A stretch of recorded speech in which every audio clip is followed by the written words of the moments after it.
जीत गई तो पिया मोरे में अब तक आपने देखा देवी और अधिराज का प्यार एक षड्यंत्र का शिकार बनता है, लेकिन कभी ना हार मानने वाली देवी घूंघट का सहारा लेकर अधिराज से फिर शादी करती है। क्या होगा जब उसकी सास हीरा को पता चलेगा उसके घूंघट की सच्चाई? और आज आप देखेंगे एक अनहोनी ने बदल के रख दी देवी की जिंदगी। अपने पिया को जीतने के सफर में क्या अब होगी देवी की सबसे बड़ी जीत, या है ये किसी महासाजिश की शुरुआत? कैसे करेगी देवी इस महाषड्यंत्र का सामना? देखते रहिए। मार दे। आज मैं थारे से बोल रहा हूं, जान से मार दे। भूल गई तू? थारे को तकलीफ थी, बार बार थारे साथ गलत करती रही, हमारी नजरों के सामने थारे को गलत साबित करते रही ताकि तू हमारी जिंदगी से बाहर चल जाए। जान से मार दे थारे को, मारी कसम।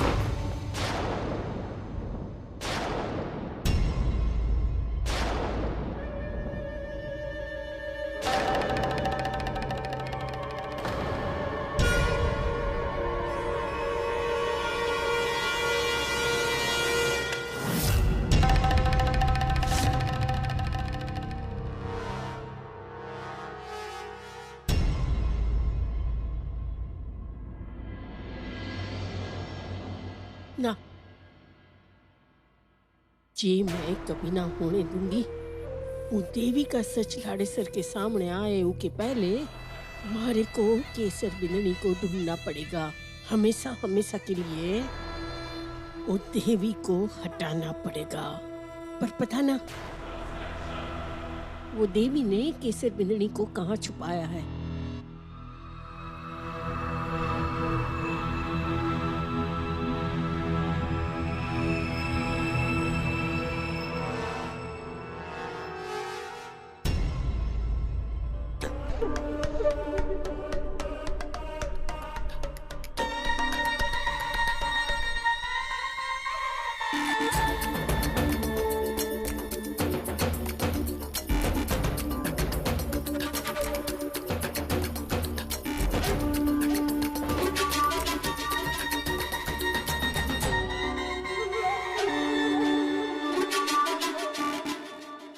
कमाल करे हो देवर सा, हमारी पूरी मेहनत बर्बाद करके थे यहाँ चद्दर ओढ़ के सो रहे हो।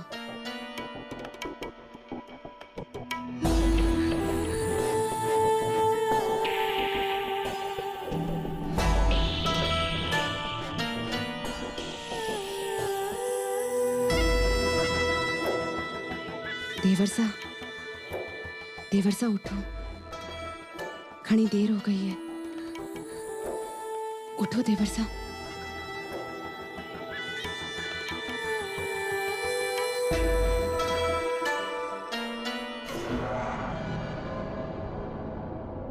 भाभी साहब, थे यहाँ हमारे कमरे में क्या कर रही हो? क्यों थे किसी और को चाह रहे थे थारे कमरे में, थारे को उठाने वास्ते?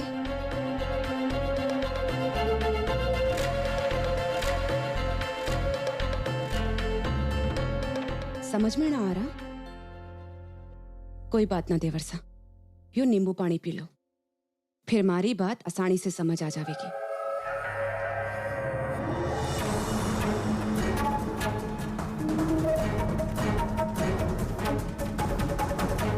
हमारे को तो कुछ याद ही ना है। कल के हुआ, सर में बहुत दर्द हो रहा है। कुछ याद ना आ रहा थारे को? फिकर ना करो देवर सा, मारे से सुन लो, क्योंकि मारे से ना सुनोगे ना तो दुनिया वालों से तो पता लग ही जाएगा। अब तक तो पूरे सुजानगढ़ में चर्चे फैल भी गए होंगे। कल देवी के साथ आप जो नाचे हो, जो गाए हो और जो छिछोरापन किया है, होली खत्म होने तक देवी ने अपनी बाहों में लेके अपने होठों से उसके होठों पे मोहर तक लगा दी। देवर सा, थारे को कुछ तो सोचना चाहिए था ना। देवी तो बेशर्म है, सब जाने हैं, पर देवर सा थे, थारे से ऐसी बेशर्मी की उम्मीद ना थी किसी ने। थारे को कुछ तो सोचना चाहिए था ना।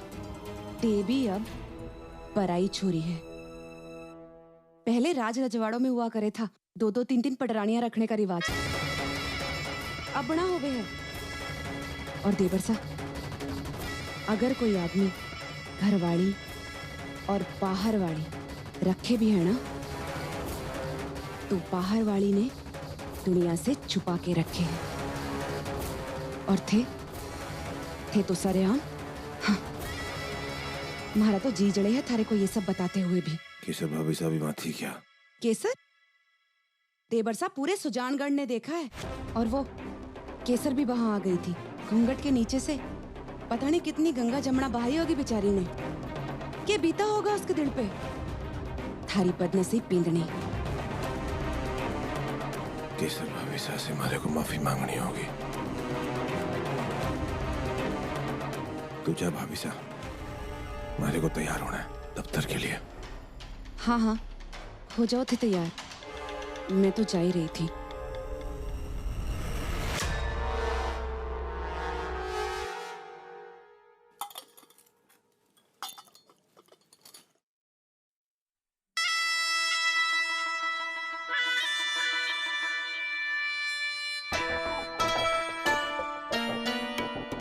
मैं तो सिर्फ नींबू पानी पिलाने के लिए हूँ, रास रचाने के लिए तो कोई और है।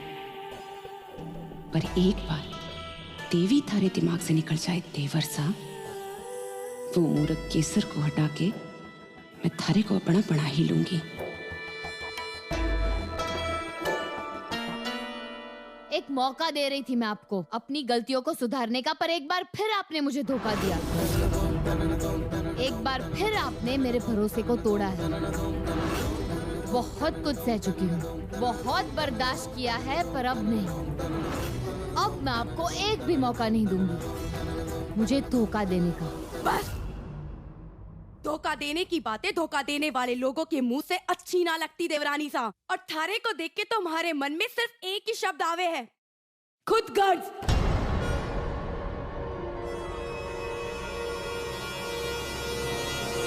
क्योंकि आप अपने प्यार के सिवा किसी और के बारे में सोचते ही ना हो। और थारे को म्हारा और म्हारे अनजन्मे बच्चे का श्राप है।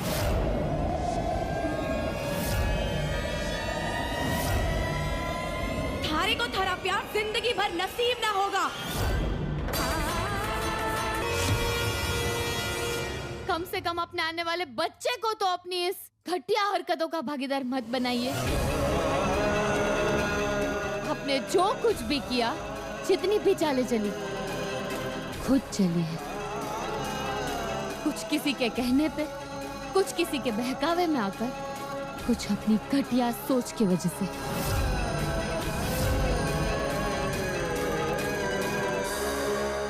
और अधिराज की पत्नी बनने का हक मुझे मेरे भगवान ने दिया है।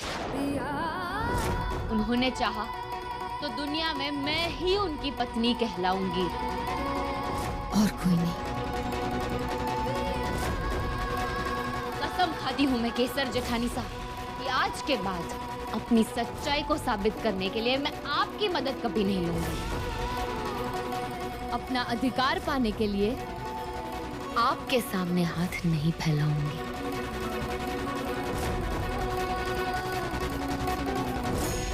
आपने भले ही अपने बच्चे के नाम का श्राप दिया हो मुझे, पर ये बच्चा जिस दिन इस दुनिया में आएगा, उस दिन उसको सबसे ज्यादा प्यार मैं और अधिराज ही करेंगे। उसके माता पिता बनकर।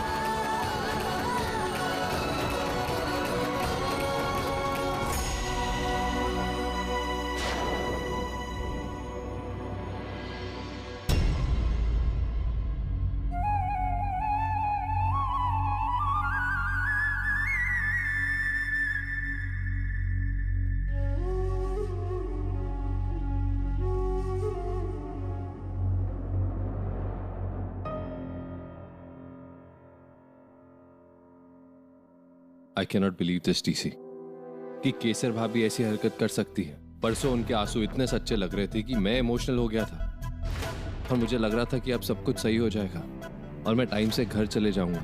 टाइम से घर मतलब घर पे कुछ है? छोड़ डीसी, लेट इट बी। नहीं बता ना। मेरी एंगेजमेंट डेट तय हो गई है। Of course. How could I forget? कैसे भूल गई मैं? वादा किया था हमने एक दूसरे से कि पहले तू आएगा, मेरी शादी अटेंड करेगा, फिर मैं और अधिराज तेरी एंगेजमेंट अटेंड करेंगे। DC, I am so sorry. ऐसी दोस्त हूँ ना मैं। कोई काम कर, तू जा अपनी एंगेजमेंट की तैयारियां कर। बस तू अब ज्यादा सेंटी मत मारोगी। नहीं रियली, तू कितना अच्छा दोस्त है मेरा, कितना सच्चा दोस्त है, और मुझे तो तेरी फिक्र ही नहीं है। यू प्लीज गो, तू जा। नो वे डीसी, केसर भाभी को संभालना मेरी जिम्मेदारी है। जब तक तेरी सास की बनाई हुई गलतफहमी अधिराज के दिमाग से निकलती नहीं है तब तक केसर भाभी को मैं संभाल लूंगा। और घर पर इतने सारे लोग हैं, उनका ख्याल सब अच्छे से रखेंगे। देख, केसर भाभी जैसी भी है, उनके होने वाले बच्चे की फिक्र तो हमें करनी पड़ेगी ना। इसीलिए तू प्लीज टेंशन मत ले। तेरे जैसे सच्चे दोस्त के होते हुए मैं टेंशन कैसे लूंगी? ऐसे लोग दोस्ती के रिश्ते को इतना गलत क्यों समझते हैं? दोस्त तो जिंदगी होते हैं। Thank you for everything. दोस्ती में no sorry, no thank you.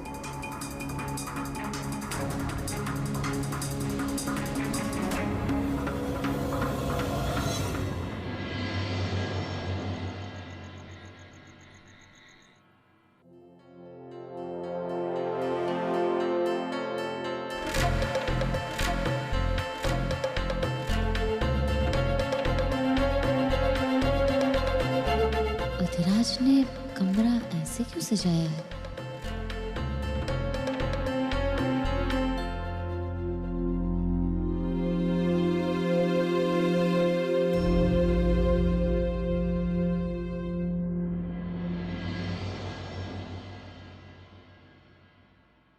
यो सब क्या है? ये कमरा आपने ना सजाया? नहीं भाभी साहब, यो मैंने यो सब ना किया। आपने? नहीं। तो फिर किसने किया होगा?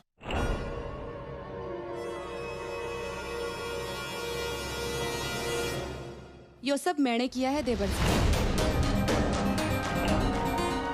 थे बोलो ना बोलो, पर इतना तुम्हारे को समझ आ ही रहा था कि थे ये सुहागरात कितना चाह रहे हो। वही सुहागरात जो आज तक ना हो सकी, है ना? भाभी साहब का दिमाग कुछ ज्यादा ही चलता है। दया करके आप हमारे काम में दखल देना बंद कीजिए। और इज्जत करता हूं, ये ना हो कि हमारे से थारी बेइज्जती हो जाए। लो कर लो बात।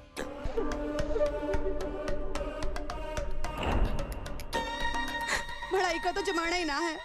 कल होली में अपनी देवी के साथ जो रात सजाया है ना, हमारे को लगा कि केसर बिंदड़ी ने बुरा लग गया होगा। बस केसर को खुश करने के वास्ते मैंने ये सब किया। पर यहाँ तो तुम्हारे ऊपर ही गोलियां चलने लग गई।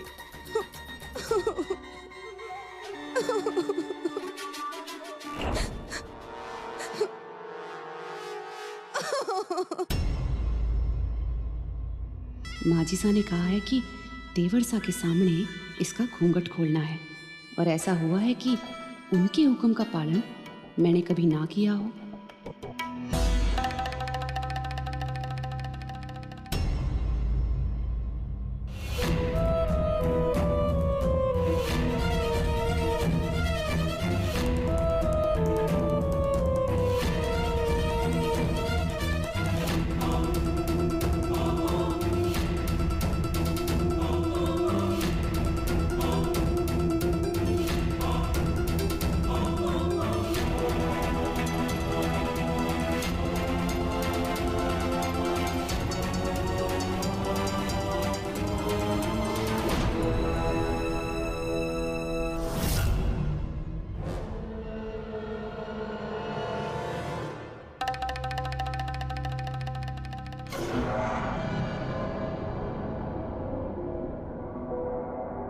भाभी साहब आइए मेरे साथ।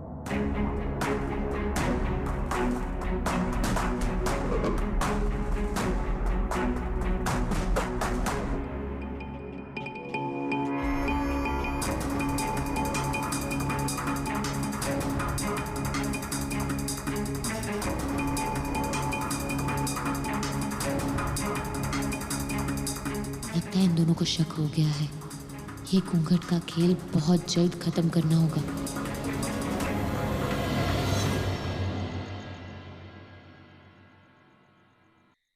अच्छा हुआ मैंने आपको बेहोशी का माइल्ड इंजेक्शन दे दिया, अगर नहीं देता तो आपको यहाँ लाना बहुत मुश्किल हो जाता। आप यहाँ आराम कीजिए और अब मैं अपनी सगाई टेंशन फ्री कर पाऊंगा।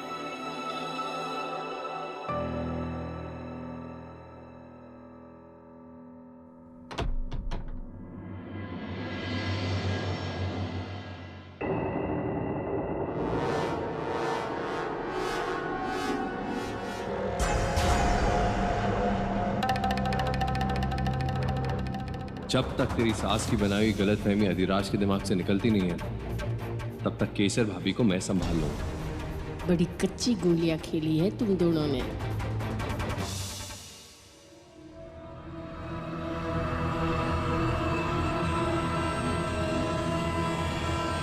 ये मैं कहाँ आ गई? ये कहाँ लेकर आ गए मेरे को मेहमान सा? विराट के घर में है तू। आप?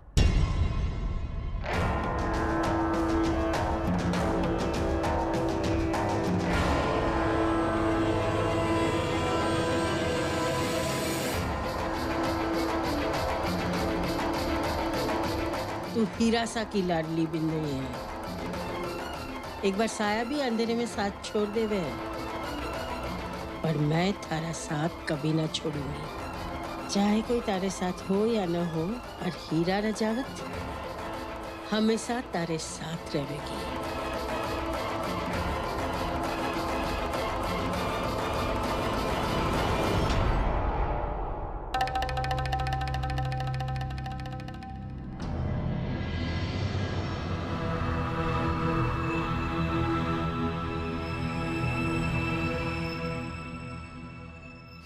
भाभी साहब और मैं भाभी साहब ने जो कुछ भी किया उसकी तरफ से मैं आपसे माफी मांगता हूँ। जो कुछ भी किया ठीक ना किया उन्होंने। आपने गुस्से में कुछ ज्यादा ही नहीं बोल दिया उन्हें? दरअसल बात यो है भाभी साहब के गुस्सा हमारे को उन पे ना है, अपने आप पे है। अपने आप पर? हाँ भाभी साहब, थारे से एक बात करना चाहूँ मैं थारे साथ अपनी जिंदगी की नई शुरुआत करना चाहता हूँ भाभी साहब। थारे को अपनी बेननी बनाकर जिंदगी की नई शुरुआत करना चाहता हूं। लेकिन पता नहीं, हमारे दिल से, हमारे दिमाग से, हमारे ख्यालों से देवी जाती ना है। जैसे देवी का चेहरा हमारे सामने आ जाता है ना, तो मैं कमजोर पड़ जाता हूं। फिर तो आपको मेरे साथ अपने जीवन की नई शुरुआत करने के बारे में ना सोचना चाहिए। जी? अगर आपके दिल और दिमाग में देवी है, तो आप केसर के साथ अपने जीवन की नई शुरुआत कैसे कर सकते हैं?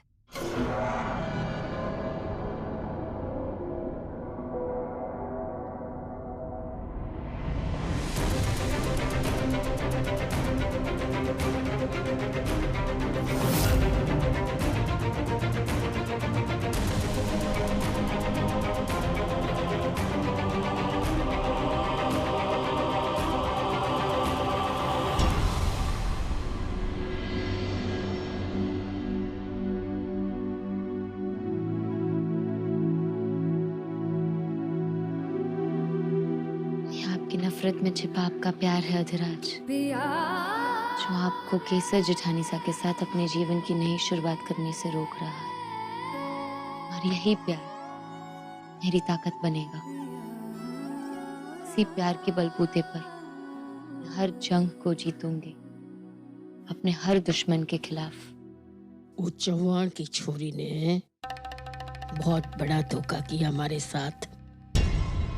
हमारे लाड़ेसर के साथ वो ब्याह में बैठ गई, मैंने तो चाहा था कि तारे साथ देर वटू हो, थारे को मारे लाड़े सर की बिंदनी बनाऊं,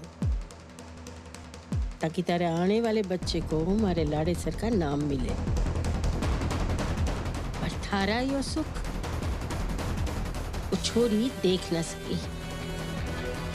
क्या सोचा होगा उसने कि तू गाय है और वो जहाँ चारा डालेगी तू वहीं चली जावेगी। ना बिंदनी ना। पर अब क्या कर सकते हैं माँ जी सा, वो देवी की तो शादी हो गई है देवर से, और सच्चाई यही है माँ जी सा। बहुत भोली है बिंदनी तू। हमेशा जो घटे है वही सच्चाई ना होवे है। सच्चाई तो वो होगी जो हम बताएंगे। बस अब अपने दिमाग को ज्यादा जोर ना दे। ये फोन थारे पास रख, और हाँ, वो विराट की नजर में ये फोन ना आना चाहिए। और अब जब तक अधिराज की जिंदगी में थारे को वापस लाने का रास्ता ना ढूंढूं, तब तक थारे को यहाँ ही रहना पड़ेगा। पर चिंता मत कर बिंदनी, हीरा रजावत का वादा है, थारी जिंदगी मैं ही संवारूंगी। हमेशा खुश रहे। वो देवी चौहान के पास अब कुछ ही बकत रहा है रजावत हवेली माँ, पर अब जब वो जावेगी कभी वापस हवेली में ना आएगी। और ये हमारा वादा है थारे से।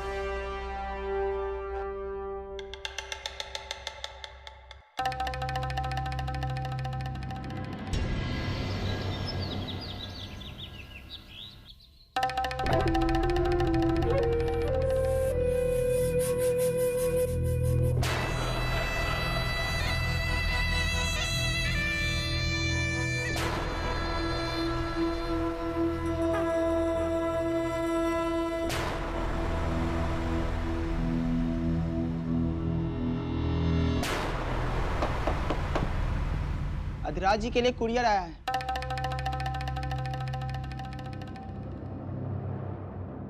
कोई है क्या? अरे देखो तो, हमारा जाप चल रहा है।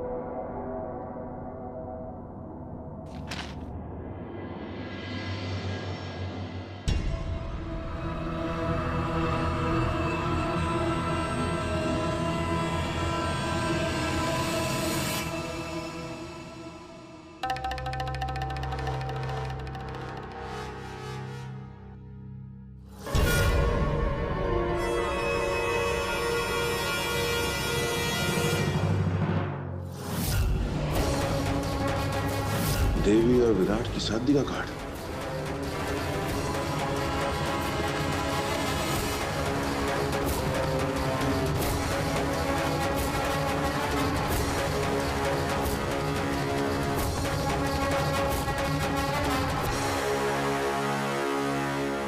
जय भोलेनाथ।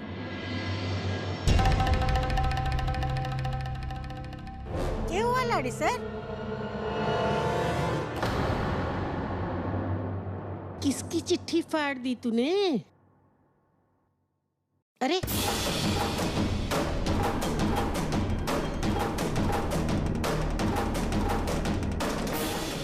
अरे, ये तो किसी का निमंत्रण है। किसका है लाड़ी सर? देवी जो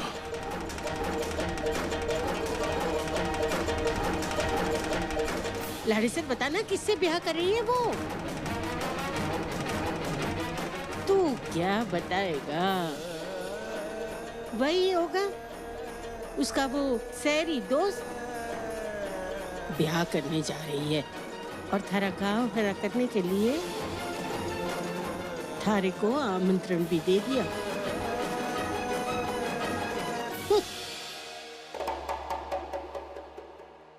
लाड़ी सर, मैं जानू हूं तारा दुख। सुना था मैंने, ये शहरी छोरा छोरी होवे है ना, वो रिश्ते जोड़े भी जल्द और तोड़े भी जल्द। देख, आज तो देख भी लिया। तूने क्या किया? अपनी विधवा भाभी से डियर बटू किया ताकि भाभी को चूनर ओढ़ा सके, उनके आने वाले बच्चे को नाम दे सके। और ये देवी ने क्या किया? अपने सहरी यार से ब्याह करने जा रही है। पहले थारे को गाँव दिया,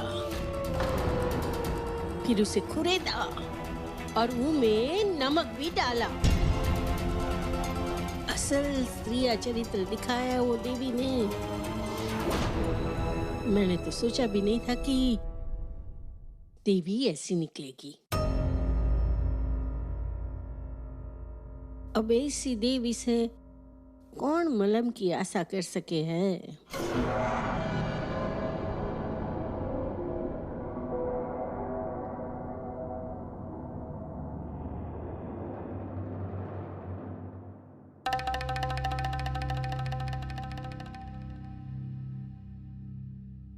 देवी जवान, अब मैं देखती हूँ घूंघट के नीचे तू कैसे मेरे लाड़े सर पे डोरे डाले हैं। अब तो तारे नाम पे भी मेरा लाड़े सर थूकेगा।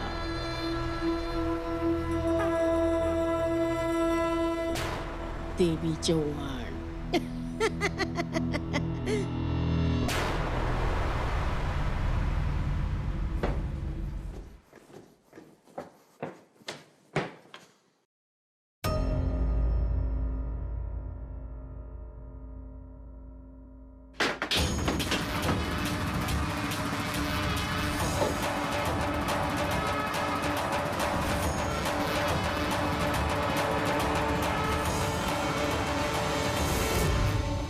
हुआ? आप बहुत परेशान लग रहे हो।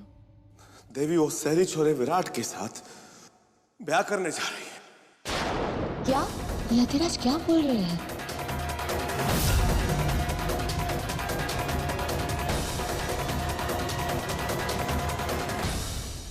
मैं यहाँ पर उसकी यादों को अपने दिल से नहीं निकाल पाया और वो शहरी छोरे के साथ शादी करने जा रही है। अगर शादी ही करनी थी तो फिर क्यों हमारे से मिलने की कोशिश कर रही थी? ये साबित करना चाहती थी वो। अगर वो सच थी तो फिर क्यों हमारे को मिलकर यो कहना चाहती थी कि उसके और विराट के रिश्ते में कोई खोट ना है? क्यों? पर आपको ये कहा किसने कि देवरानी साहब विराट के साथ ब्याह कर रही है? हमारे जख्मों पर नमक छिड़कने के लिए उसने अपनी शादी का निमंत्रण भेजा। मैंने अपनी आंखों से देखा उसका शादी का कार्ड। मेरे को यकीन नहीं हो रहा। मेरे को ना यकीन हो रहा।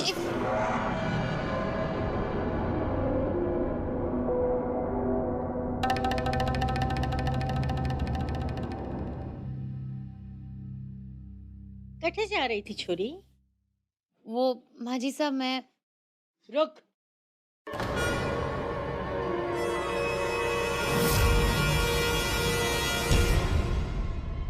अब जे घूंघट की कोई जरूरत ना है।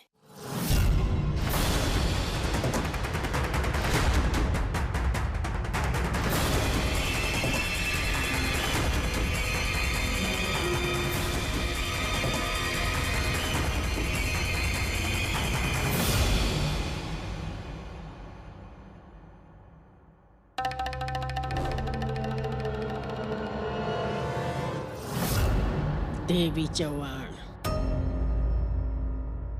क्या सोचा था तन्ने कि मारे को कुछ पता ही नहीं चलेगा?